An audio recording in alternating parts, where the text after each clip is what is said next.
Welcome to Marketing Unleashed. I am Jeff C., and I am so excited that you guys are all here. It's going to be an amazing day. We've been teasing this for a long time, but it's finally, it's like your birthday. It finally has arrived. So we're very excited for the show today. By the way, as we're going today, we would love for you guys to sprinkle the love across the interwebs. Let people know that this is going on. And also, since we're talking all about Pinterest ads today, if you know somebody who's like, oh my gosh, they need to know about this, feel free to mention them down below, call them into the conversation, and even if they can't join with us live, they can, ask us questions on the replay because we'll be here. But so excited for today, and as we're going, make sure you ask your questions because we want to make this all about you. And speaking all about somebody else, it's Lisa Meredith is here, and I'm so excited to once again do our show together. It's the highlight of my week. Elisa's going, who's excited? We're all excited. I'm excited. So I'm excited. Trona's here. She's going, woo! So I could hear you woo all the way. Yes. Yeah. You want to know why I'm super excited? Why are you super excited? Because Tailwind has had a number of Pinterest ad reps over the years, and some of them have been pretty good, but we have the best one ever right now. And when I asked her, I said, can someone speak on our Facebook Live, and could it be you? And she said, probably won't be me.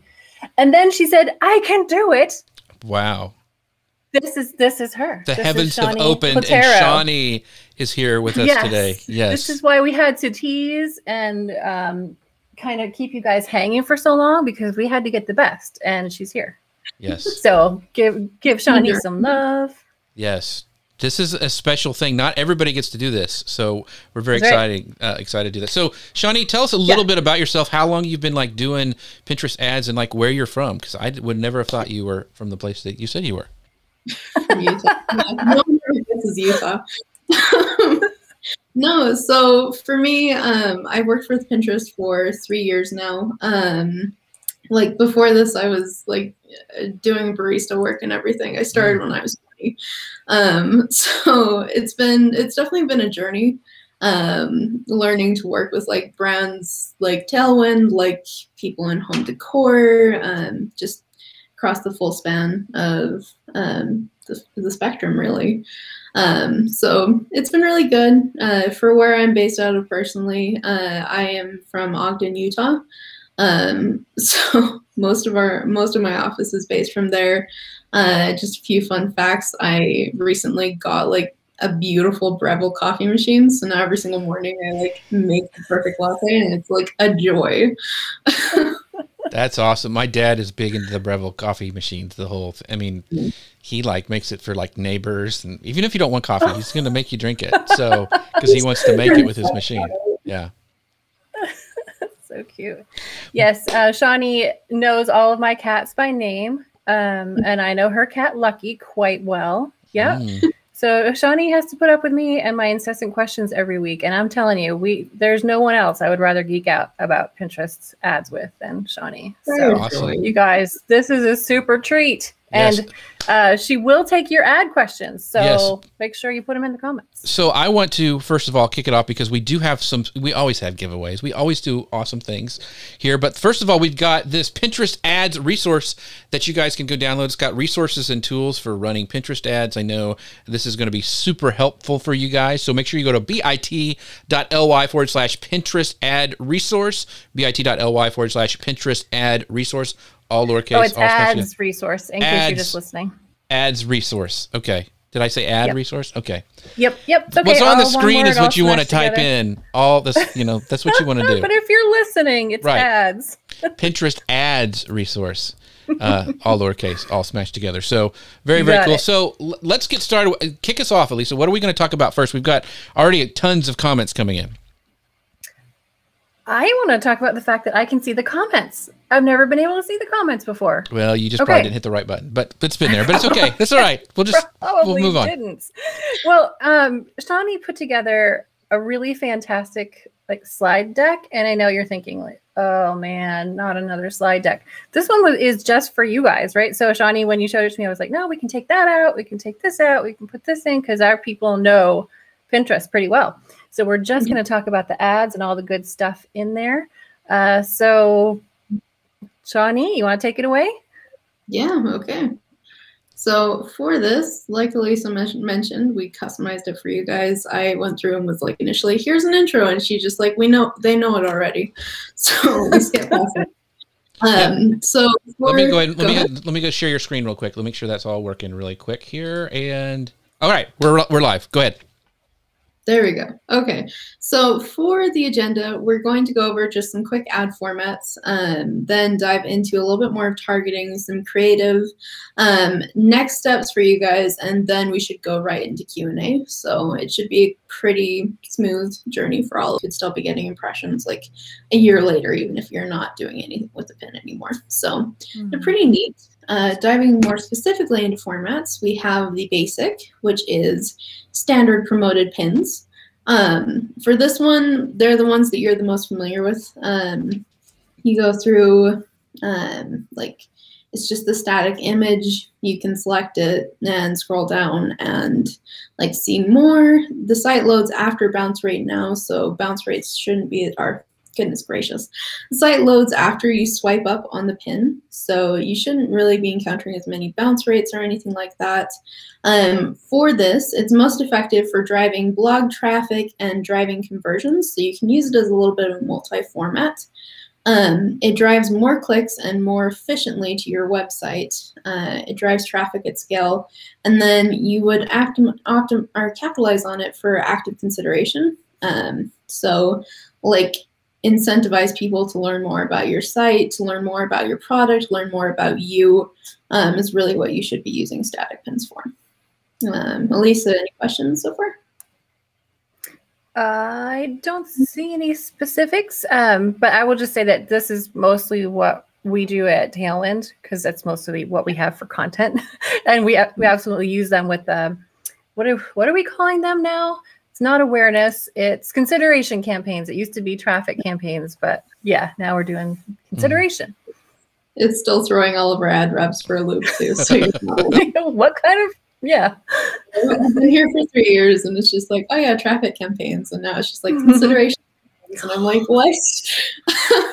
Yeah, so. It makes sense though, because it works along with the other types. Like the other ones were awareness and conversion. Like, what's your goal? Our goal now is consideration, get someone to think about our product. Yeah, makes sense. Yeah, exactly. It's a very smooth flow, which is why it's been easier to get used to, but there's still points where I'll be like, traffic, wait, no.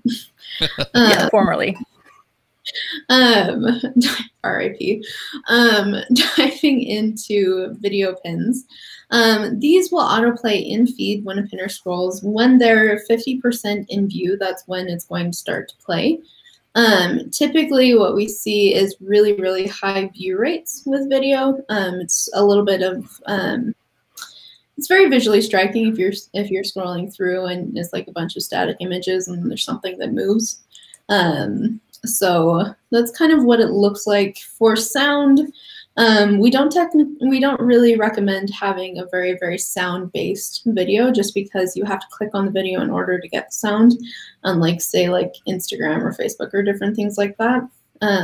So that's kind of the overview of video. For advertiser objective, it's most effective for really complex products. Like if you need a visual element to say what your product is, video is going to be great for you.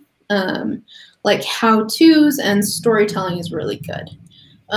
Realistically, if you can do video, I would definitely test it out. You can run it in with static campaigns, although we recommend breaking them out into 2 separate campaigns.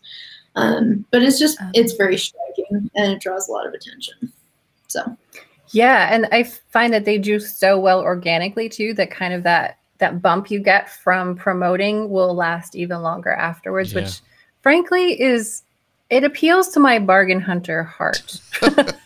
And you just did your first one today too, didn't you? Yeah. The first video I really made, I think maybe I made one before, but yeah, we just launched this ad and it's had 3,000 views in about an hour, 28 outbound clicks, which means not just clicking on the pin. I have 206 of those, but 28 people actually went to the site from it. So yeah, they absolutely do work. Yeah, and they stayed on it for a hot second too, which is cool. Yeah. All right. So for this, for video, where it can promote from is every single campaign type except for shopping. So you can use them in conversion campaigns. You can use them in consideration campaigns. Awareness campaigns are kind of fun because you have access to the standard format, which is just in the single column. But you also have access to max width, which goes across both columns across the screen. Yeah. Yeah. No, it's great. Do you see a lot of people using that max width, or is that kind of a big brand? Yeah, so I've used it across the board. Since it captures a lot of attention, if you can get like a really good call to action, then you can actually retarget video views and go through, say like, hey, you were interested in our product because you watched like 75 or 100% of our video. Here it is. Like, let's get you to it. Yeah, that makes sense. I've seen a lot of like stuff from HBO Max and Paramount Plus, and some of those people really use it effectively. And it's interesting because I've seen, you know, it used to be it would be like square video, but now it's there. I've even seen the 16 by 9 size do max width, which is also very eye catching. So it's pretty cool. Yeah, I think the most startling one, and I don't think we're allowed to do this anymore, is where like you have multiple pins in the thing, and it looks like a scroll, and then something moves from one pin to another. Yeah, I remember that. Yeah, that was fun while it lasted. Hey, Shawnee, can we share this deck out after? Yeah, absolutely. Okay, great. We will do that. Cool. People are into it. I'm glad. Okay, so for targeting, just kind of diving into there. Well, before we go into that, does anybody have any questions? We have questions. We want to wait to the end because we got a bunch of them. So let's do. I'm kind of like highlighting the ones I think we should bring up. So we'll do that after we're done. Okay, cool. Diving into targeting. These are some of the different placements that we have.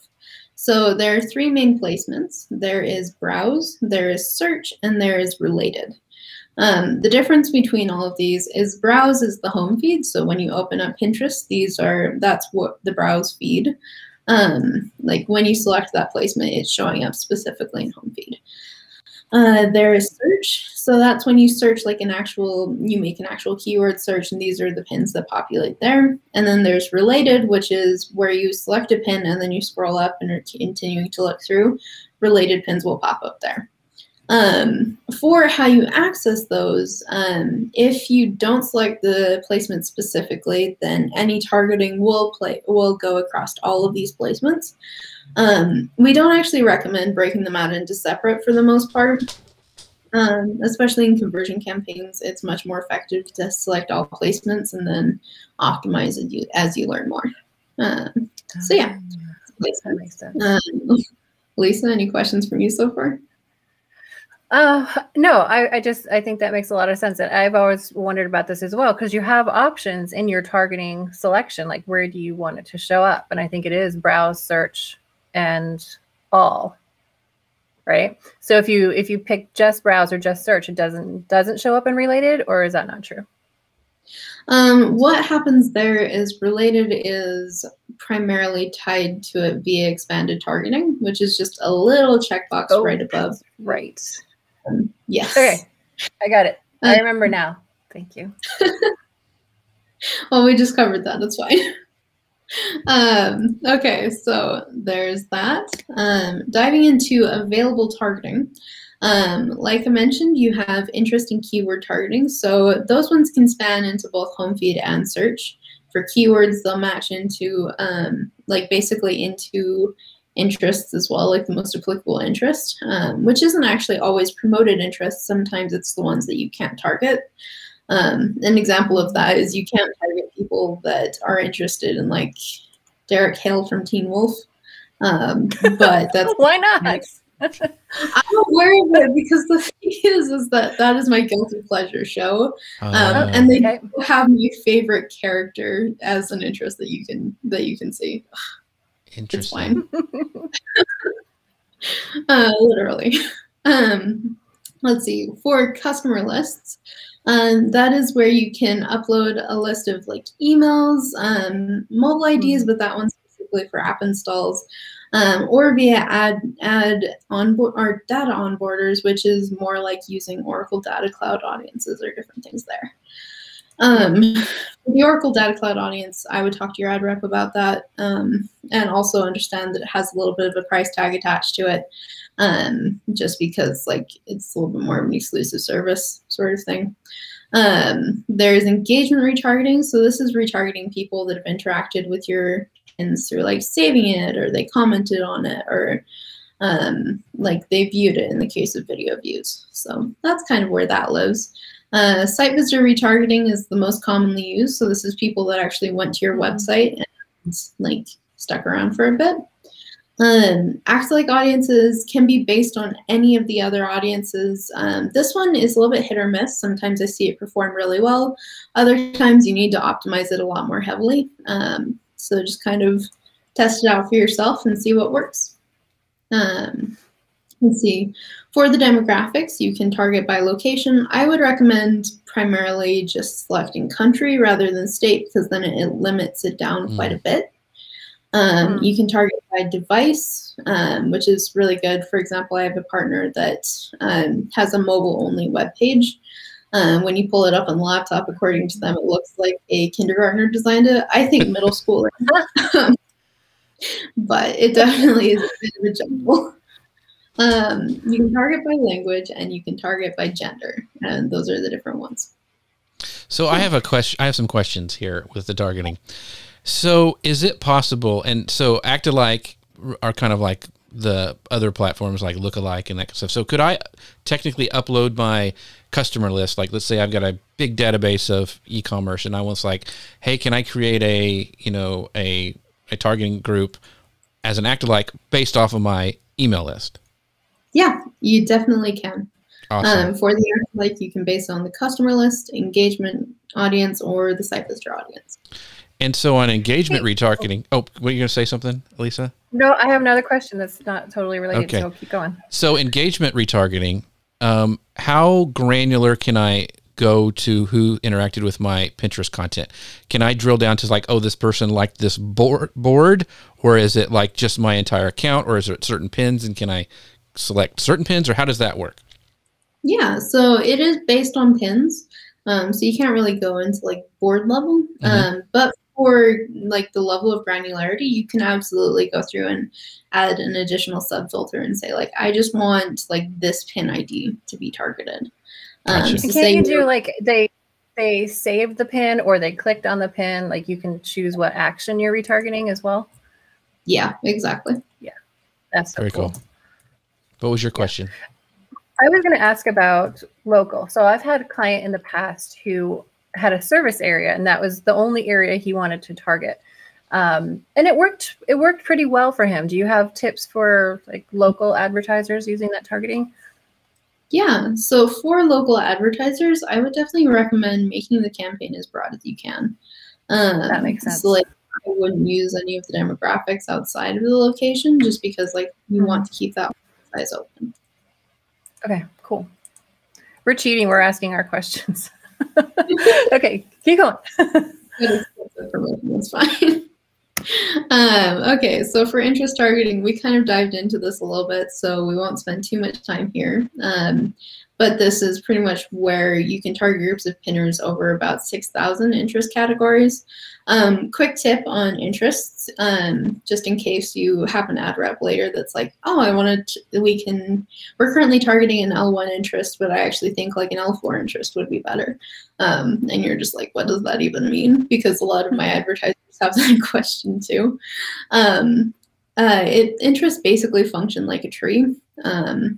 So you've got like the overarching interests like women's fashion, entertainment, home decor. And then under, say, home decor, you would have like room decor, or like specific areas like yard or garage or living room. And then underneath that, you might have even more specific pieces. So every single level down is called, it literally goes from like L1 to L2 to L3 to L4, and sometimes even to L5. So does that make sense? Kind of. It's easier with visuals. Yeah, we've used interest and been able to get some really inexpensive clicks that way.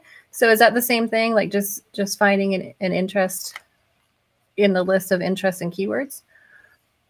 Yeah, so for interest, I definitely recommend, like, you want to make it relevant, but sure. they're really, really good for, like, in consideration campaigns. That's how you're going to get a lot of reach, and it's also how you're going to get low CPCs. And then for, like, conversion campaigns especially, that's how you're going to build up the audience size that you need to be successful. Okay, cool. Let's see. Next is keyword targeting. So I think this is the one that everyone is the most familiar with, so we really don't have to spend as much time here. Just one thing to note, unless you guys have any other questions that you kind of want to cover here, is about 40% of the clicks off Pinterest come from search results and related pins. So keyword targeting is actually really good, even if you are using interest, just because it kind of provides a little bit of sort of a guide. And I've noticed keywords starting to spend a lot more, which is definitely some pros and cons. But it's an interesting behavioral shift. So that is interesting. What is that? Okay, one technical question. When you choose interest and keywords, that's an and. So look for someone who's, okay, so they have to have both. No, I lied. Okay. That's an or. That is an or function. So they can be in the interest. That's an or, okay. Yes. Or a keyword. Sorry. Okay. So why do you think there are so many more clicks on the keyword targeting? That one is more of a recent shift, so I don't really know why. And like, honestly, if I did, I'm not too sure if I would be able to say anything. It's just something that I've noticed recently. Yeah. All right. Interesting. Okay. Next one is a little more on keywords. I know I said we wouldn't be going through. This is a little bit more tied to the search behavior, and honestly, for businesses that are starting up, it's really helpful to know. So 97% of searches on Pinterest are non-branded, so you're not going to be competing directly with, like, somebody, say you're a shoe company. You're not going to run into people that are like Adidas shoes. It's going to be just like tennis shoes or brogues or different things like that. And see, 73% of search queries are between 1 to 3 keywords in length. Some of them might even be like, they'll seem a little bit discombobulated when you look in the keyword generator. But the reason why is, like, say you searching gift and then below it, it pops up with like gifts for like related searches. So some of them might be like gifts for him or gifts for her, and then like it kind of expands from there. And then for idea-based terms, pinners tend to prefer more idea-based terms. So like bedroom decor ideas, for example, like it has, rather than bedroom area rug. Interesting. Yeah. So definitely, it's an inspiration platform, which is kind of part of the reason why. Let's see, expanded targeting. This one is a fun one. So expanded targeting it leverages the SEO factors. So like your pin title, your pin description, the image itself, which board it lives on. It leverages all of these to define like who it's delivering to. So it's something that you can use across any of them. Sometimes it works, sometimes it doesn't. How you can tell is if you click in the targeting dropdown in Ads Manager, which if you have an ad rep, I would recommend asking them about. In the interest level of the targeting dropdown, it will actually show you in parentheses automatic, and that means expanded targeting. So if it's performing well, definitely leave it on. If it's maybe not performing as well, you'll just go above the interest and keyword selection and deselect that expand your targeting.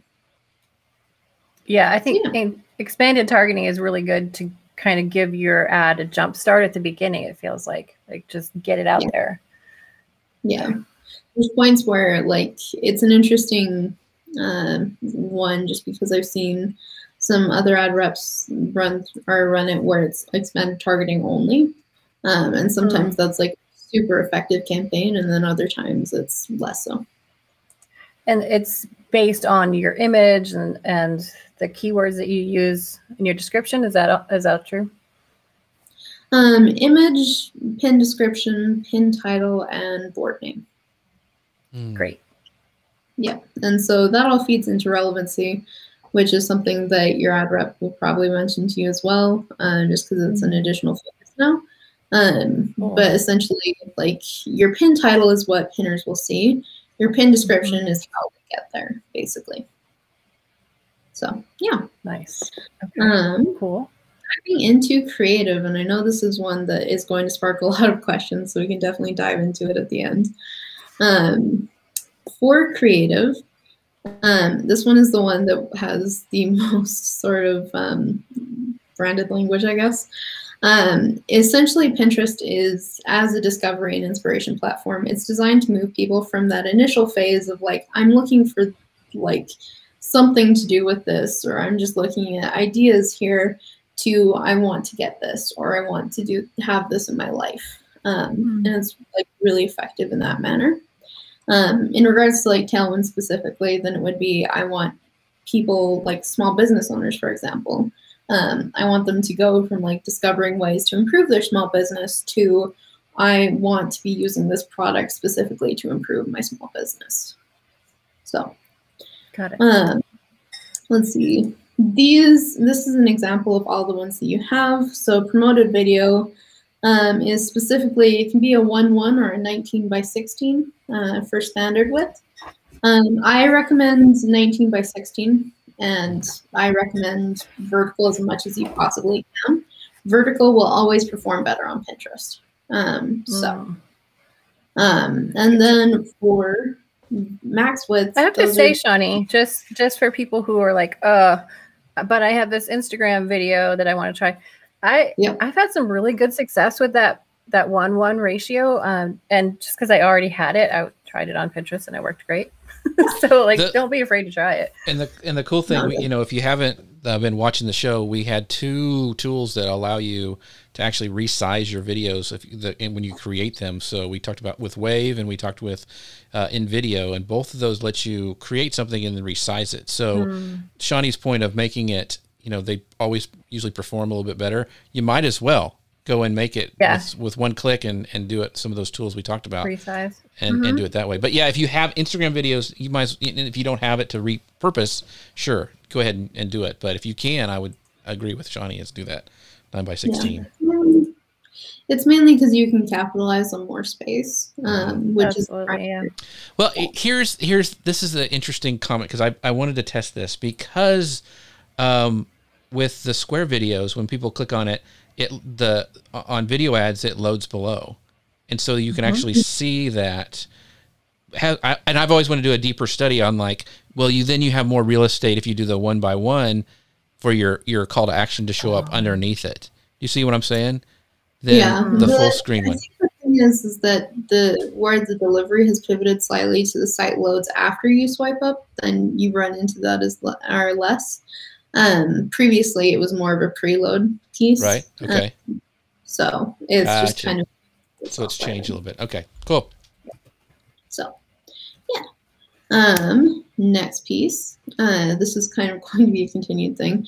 Good ideas are visually arresting, so you definitely want to make sure that your pin is striking. One way that you can check and see if, like for example, what a good color scheme would be for there is actually make the search that you would want to show up in and see which pins pop, and then emulate those pins. So, like, for example, if you were in like a wedding, if you were in a wedding vertical, a lot of times it's a lot of white, it's a lot of pastel, not a whole lot of people use bold colors.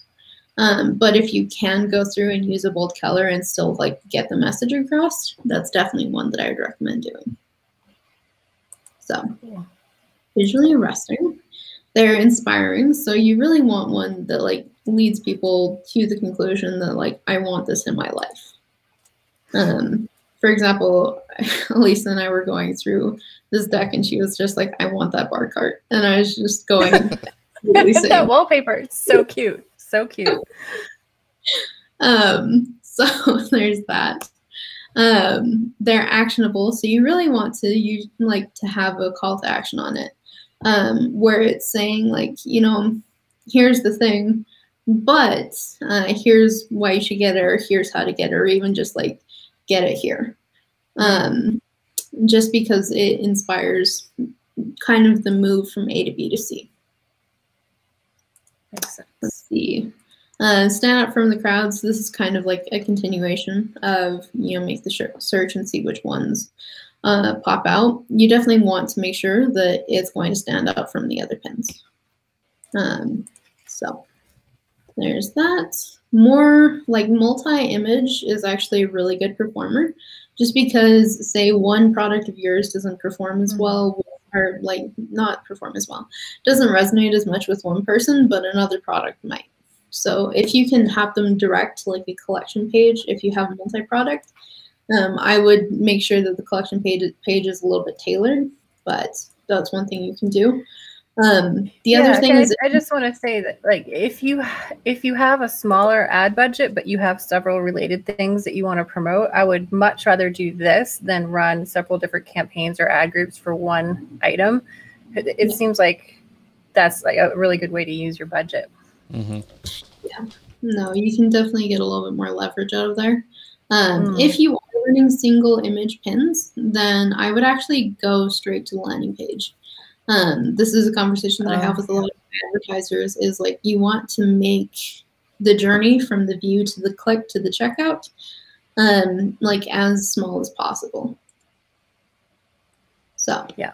We get that question a lot. Is it better to lead people to a blog post that talks about the product and if that feels like an organic, like to something to do with organic pins is okay. Yes. Send them to a blog post, get them on your email list, and then they can buy. But when you're paying for it, like you said, you don't want them to have to make more clicks to get to the thing you actually want them to do. Makes a lot of sense. And like, to be fair there, I have seen blog posts work sometimes. So the unfortunate thing with Pinterest is a lot of times the answer is just going to be, you should test it. Right. It depends. Yeah. Yep. It's always going to be like A, B, C, or it depends. And so like what works for one brand might not work for yours and vice versa. So yeah. These are the specifics on the vertical format. So 1000 by 1500 pixels is recommended, especially if you can enhance it, then I would, just because like on devices now that have higher pixel rates, if you have a lower pixel number, then sometimes it pixelates a little bit, which isn't like the most professional look that you want. The max that you can go is 1000 by 2100 as far as length goes. So, yeah. Oh, and then for Y, that's the max. If it goes longer than that, then it will truncate the image. So then it'll be like click to see more instead of like having just the image. So I would recommend making them as high resolution, just because all the Apple devices and the Retina screens, and Pinterest is a long form content. I mean, if you can do it, because we know that some of these pins come back to haunt us later if we don't do them right. It's so true. No, definitely. Okay. Let's see. Design for mobile. So speaking to your point, Jeff, 80% of pinners access Pinterest from mobile device. So you definitely want to make sure that you're speaking to that mobile element, and not just through resolution. Something that you should always take into consideration is sizing. So for example, when you're selecting your call to action, make sure that it's a legible font. So preach it, sister. Yeah, I heard about that. Yeah. So it should be a legible font from the 2-column format. So they should be able to see it without clicking on it, and then like click on it with a higher intent. So yeah, 20-point font is the not requirement. That's too formal. General recommendation. Makes sense. So, yep. Focusing on their text. It's interesting because a lot of people come over from like Facebook and they're just like, okay, what's your text percentage ratio? And like there's not a text percentage ratio on Pinterest. You could have a pin that's full text, kind of like this. You'd have one that just has like a column of text. It really kind of depends. I do tend to go with like a little less text unless it's like a very, very striking one like this pin. And you do also want to make sure that the pin copy is like very straightforward, very helpful.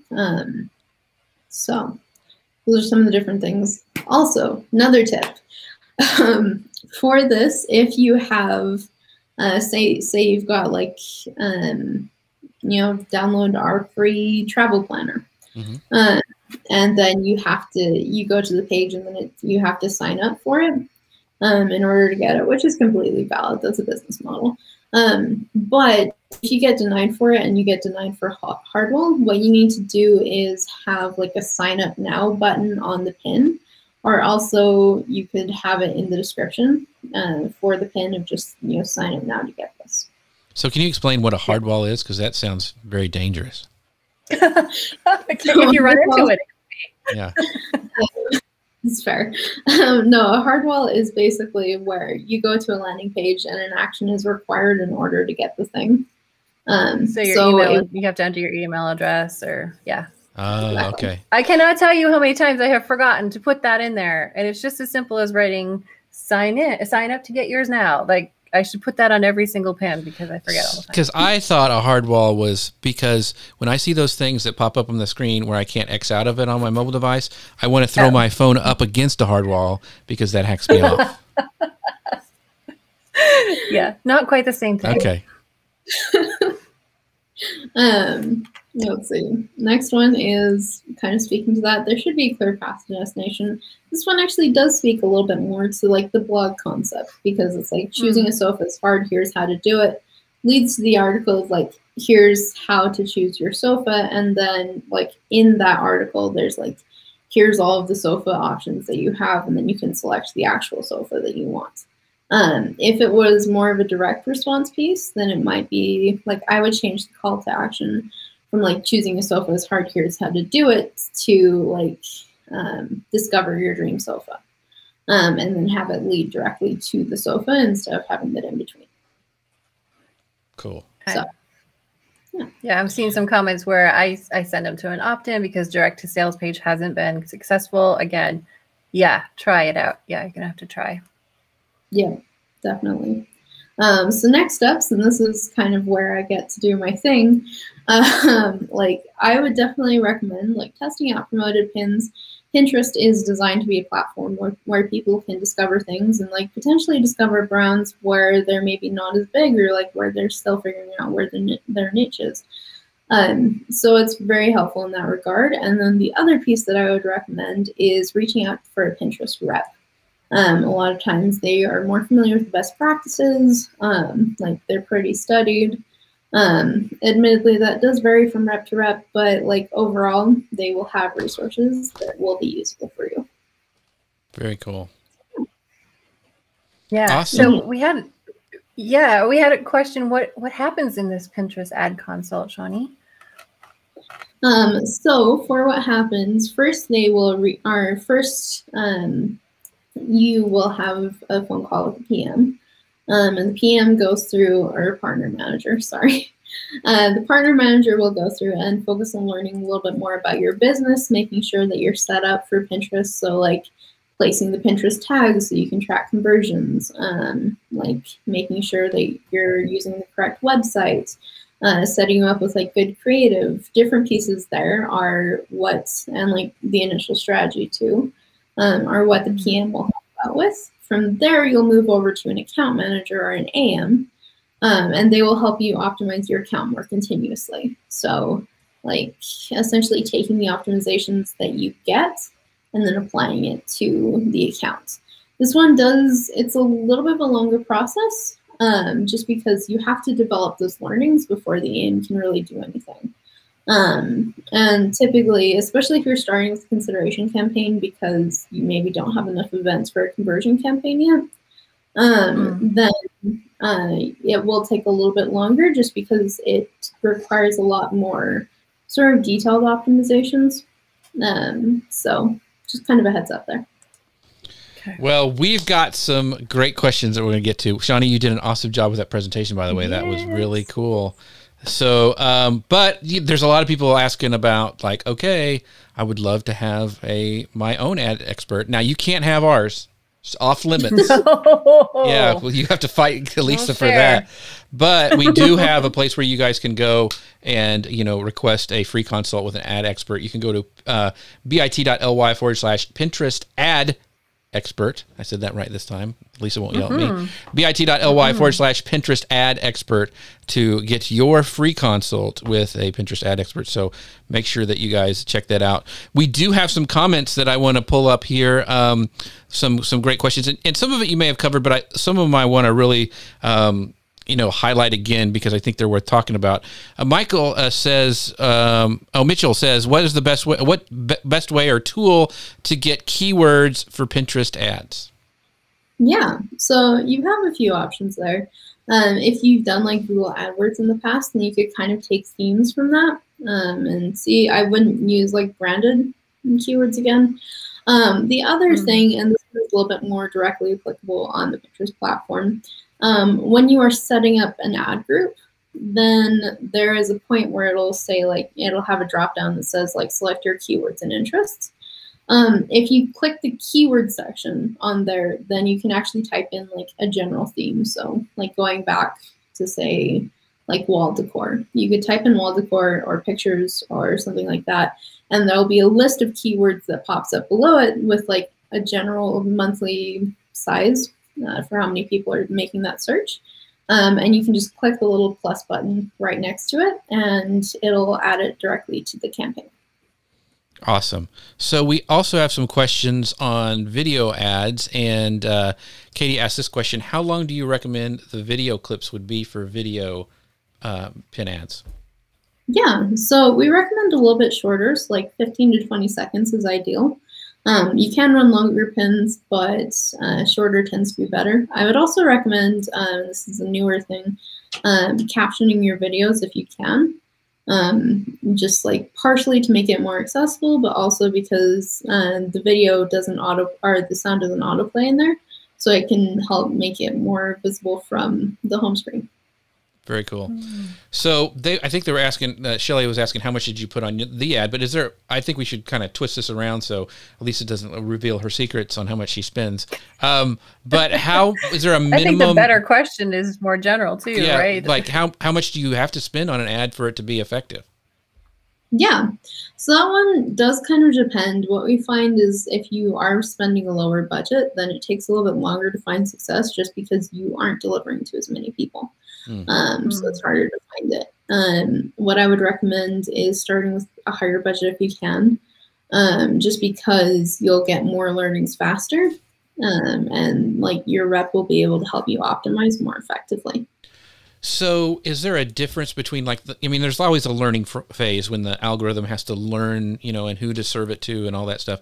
Is there a difference between like a static pin ad versus a video pin ad? Like, is there a longer learning phase for the video one, or, should you adjust your budget more for video pin ads versus, static ones? What are your thoughts?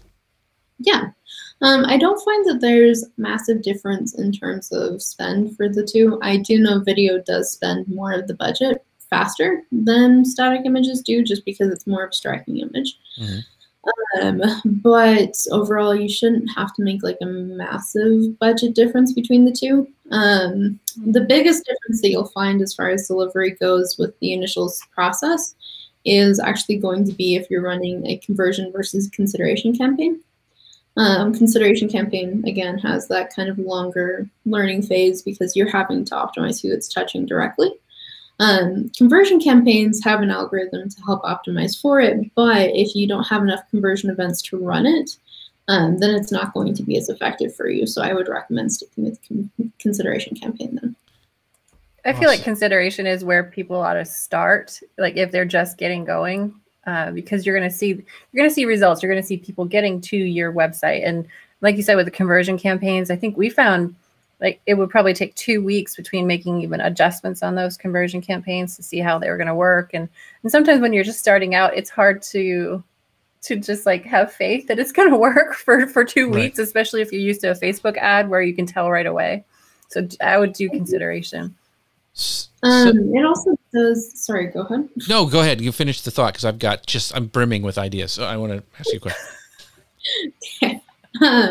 It does depend a little bit on your product too, and like again, that the amount of conversion events you have. Because if you have like a really high conversion event, like amount that you are coming to Pinterest with, then like our conversion campaigns might actually be the better format for you, especially if you do have like a little bit more of a direct flow from like that initial thing to checkout, since that was something that we ran into with that one.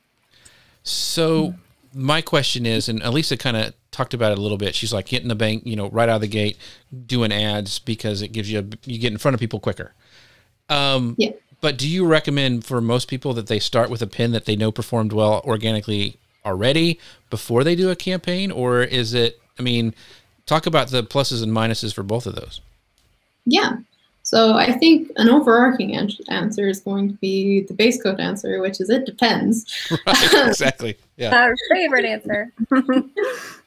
But for just kind of overall pros and cons, it is actually helpful to boost pins that you know are working. And like you can see that already just because like in mobile especially, you can just click the little promote button on the pin itself if it's your content. But there's also points where if you're trying to create like a specific experience that you want the pinner to have, then creating new pins might be a good direction for you. Just because like you might be like, say your organic content is more geared towards like a little bit more of the discovery pieces. But maybe you want your promoted content to speak more to like the purchasing piece or the sign up piece.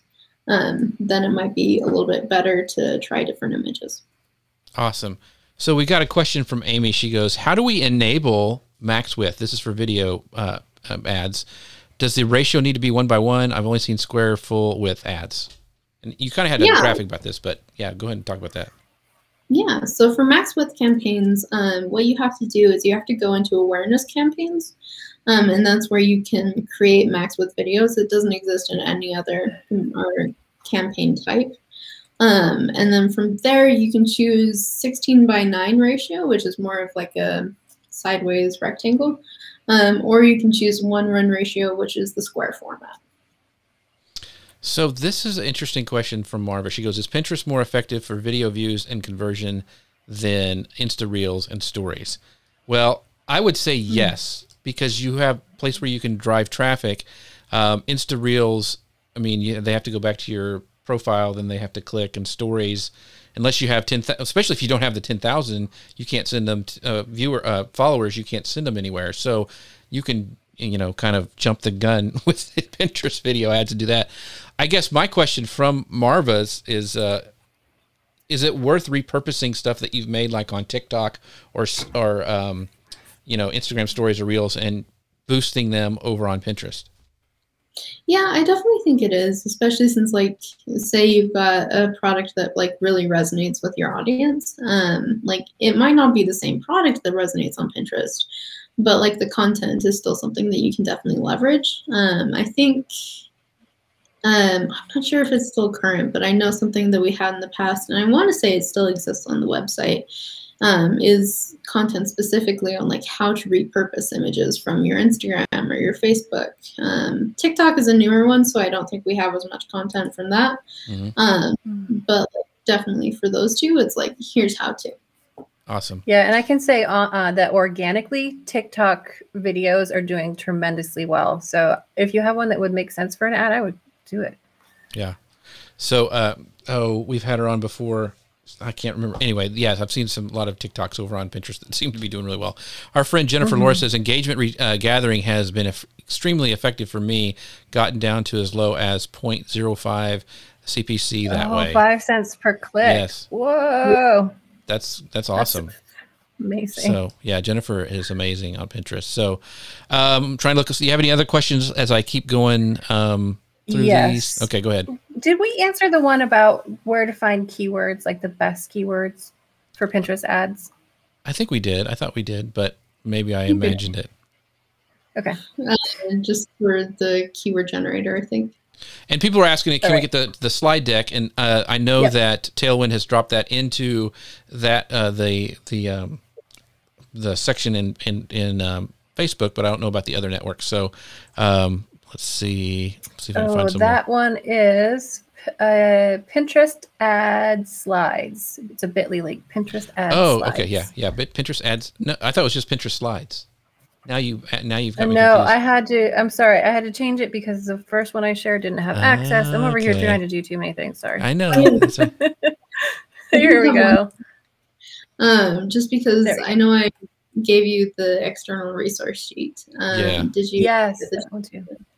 Oh, cool. Just kind of for everyone else, the external resource sheet has like the Pinterest Moments Planner and Pinterest Trends and creative best practices and Pinterest Tag and Pinterest Creative Gallery. All of those are super handy. Yeah. So 10 out of 10. So here's a good question, because I think there's a lot of different people think about this question. So do we need to pin frequently and have a ton of our own boards in order to use ads? I guess my question is, will our ads be favored if we use Pinterest a lot besides ads? Yeah, so we're starting to do a little bit more, more inspection into like the overlap between promoted and paid and organic. But the long and the short answer, the short answer is no, they shouldn't have a massive effect on there. Like if you do develop an organic following, then I imagine people would be slightly more more likely to buy product from you. But like that also depends on if they fall into your organic audience, which is like a hard one to determine. So overall, I would definitely say like no, those two, like they're sort of separate sections. Gotcha. And Tina says, Jeff loves script fonts. Tina, you are banned. You are no longer allowed in this stream. That's right. Cool. So, love you. Yes. Amy asks, what do ads rep do in this console? Like we talked about that you can get a free, you have a free console with an ads rep. What actually happens in that call? Oh, now that one we did answer. Did we? Yep. They find out about your business and they look maybe at what you've done. And if they're anything like Shawnee, they'll tell you how to make it 10 times better and all the things you didn't think about. And how long does that usually last? Is it like 15 minutes? Is it a 45? I mean, is there a time limit on? Usually it's around 30 minutes, but it also kind of depends on like a little bit more on the rep. I know there's some calls that I have with partners where it's almost more of a check-in, so they should be longer. But like some of them are just like 10 to 15 minutes, and then others like run over the 30-minute mark if they can. Right. So hey Shawnee, here's the one. Is it better to choose all devices when you're setting up your ad group? Do you like that, or do you like to break them out, or just choose certain ones? Yeah, I like all devices for the most part. Like especially since like what our desktop has kind of upgraded the experience a little bit, so all devices tends to be a little bit more effective. Okay. So Sally asked this question because and we talked about it a little bit, but I love Sally. I want to bring up her question anyway because I love to see her face. She goes, "Is there a recommendation for a minimum spend per day, and over how many days should we run a paid ad?" Yeah. How many days, I guess, is the thing I would like to know. Yeah, that one is a little bit of a tougher question because it does kind of depend on daily spend and also like how your ads perform right out of the gate. Like overall, what I find is campaigns take about 2 to 3 weeks to really like get their feet under them. And like also have like more learnings to optimize off of, which is like the main thing because like your AM can only do so much until they have those learnings. And so that is something there for minimum ad spend. That one's tough because like I've seen businesses perform well with like lower spend, and then I've seen businesses that have started with really, really high ad spend, and like provided they're consistently optimized, then they will perform. It's just for the lower spend, it takes substantially longer. I know we had a previous one where it was like it takes like sometimes months to perform at a lower ad spend. Like if you're starting like $10 a day or something like that, because it's not going to deliver very much. And so you're just kind of hoping that like the right person will see your ad in time. Gotcha.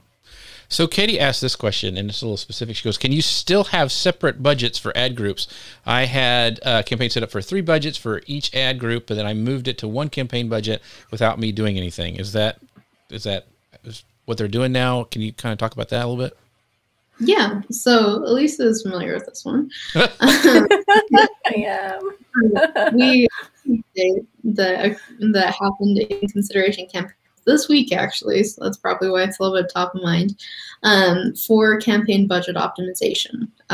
Like essentially it's moving towards a similar fashion in how other ads deliver, like in other platforms. But if you want like separate ad groups to have separate budgets, then now you do have to break them out into separate campaigns if they're in consideration campaigns. For conversion campaigns, you can still have the separate ad budget for each of them. And I want to say that's the same with awareness as well. Awesome. Carrie asked this question, does it still apply that you must have a certain number of transactions before you can run conversion campaigns, or can you run those out of the gate if you're a new account? Yeah, so you definitely want to have a certain number of conversions. I want to say it's like 100 conversions over the course of a week or 50 conversions a day. And this isn't on Pinterest. So like if you're having a heart attack there, you can kind of stop. This is like across your entire website. So like essentially any conversions that come through Facebook or direct or Google or Instagram will all count towards that number. It's just the pixel essentially needs a little bit more data to gather off of. And like it won't be learning as much from the other ones, but it will have enough conversion events to like actually go through and say like, okay, this is who we should be delivering to. Yeah. Listener goes, wow, I just looked at the time. Only 50 minutes left. It's gone so quick. Well, it's even less than that now. And Nisha asks, who's the experts they are interviewing? We're not saying her name because we do not want to lose her and have you people steal her. So she'd know her name's Shawnee. So we'll bring her name up. But anyway, I just, so much good info. Tons of people have so many great questions. But I will have a question. Okay, go ahead. Okay, so Shawnee, and by the way, Shawnee is an amazing Pinterest ad rep. So you can talk to someone like her, but I'm not promising it will be her at that link, the Pinterest ad expert. Shawnee, I'm a retailer. I'm an online retailer, and I have $25 a day to spend on Pinterest ads. What would you tell me to do? Okay. I need a little bit more information here. Okay, I'm selling my handmade jewelry, but I have plenty of inventory. That's not an issue. Okay, and I have four top sellers that I'm considering. How many conversions are you getting a day? Oh, I'm getting 30, and I'm super happy because I'm brand new. Okay, I'm shipping them out the door like crazy. Conversion campaigns then. Conversion, okay. Yeah. You're getting. Does it matter the price point? Because my jewelry is a little expensive. It's like $85 to $130, and I'm totally making this up, by the way. $85 to $130 per piece. Like, is that still in a good range to do a conversion campaign for that kind of item? Yeah. Would it matter if my jewelry was $10 a piece?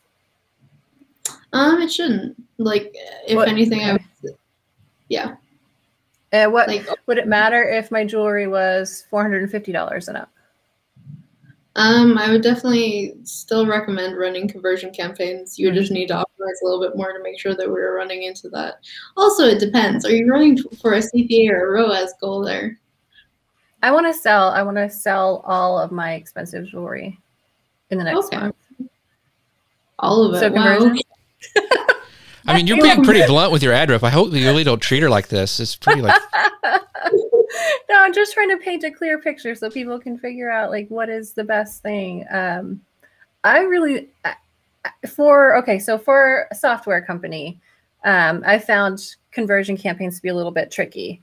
But what I'm hearing from you is that if you have an item to sell that, it's not a car or something, then a conversion campaign is probably your best bet. Yeah. Basically, one additional note there is like, if you're running more for like blog traffic, then consideration campaign is probably going to be more of your friend because you've got more control over what the CPC is. But like even if you're running for signups, if you have your site tagged correctly, then you can actually optimize your conversion campaign for signups specifically too. True. That's so true. What if I'm not getting any conversions? Then consideration campaigns. Okay. All right, we gotta stop with your peppering her with questions because we are out of time. I know. By the way, folks, do not forget we just had these come out too. Is this the right? Yeah. So this is the March templates. So if you want some new templates that the amazing people at Tailwind have put together, make sure you go to bit.ly/TW Pinterest Toolkit, all lowercase, all smashed together. Get those while they're hot, they're fresh, they're new, they're spectacular. Go get them at bit.ly/TW Pinterest Toolkit. And with that, and we know there are still lots of questions going on, so we are going to take this over to Clubhouse for just a little bit. Yes. Next week, we're going to try something different. We're going to try Twitter Spaces, right, That's Jeff? right. We are. So we're getting ready. We're going to pop off this, get on Clubhouse. If you guys would like to chime in, make sure you guys do that. And thank you guys so much for watching. Thank you, Shawnee, for being here and answering all these questions. And we will see you guys next time. Bye, everybody. Bye. Happy day, everyone.